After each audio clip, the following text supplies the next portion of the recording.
So, eto yung isang magandang website kung saan pwede nyo makita kung gaano ka-diverse yung population dun sa area kung saan yung bahay nyo, or kung naghahanap naman kayo ng bahay na bibilhin or lilipatan, maganda rin itong tool para makita kung gaano ka-diverse yung population doon sa specific community na yon.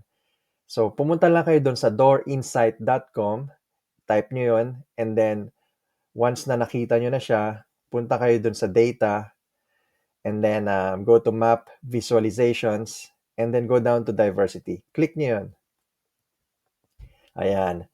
So, lumabas na yung map ng Greater Toronto Area. Just zoom in and then zoom out. Zoom out kung gusto nyong pumunta sa isang specific city dito sa GTA, or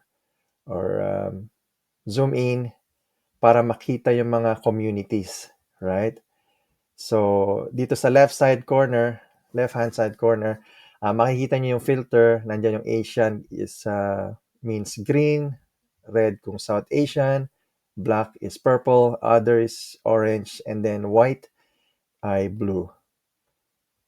Right? So, pwede nyo i-click yun.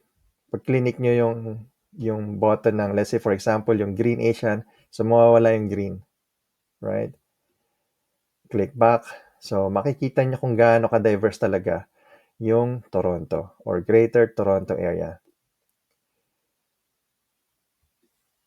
So, I hope you find this video helpful.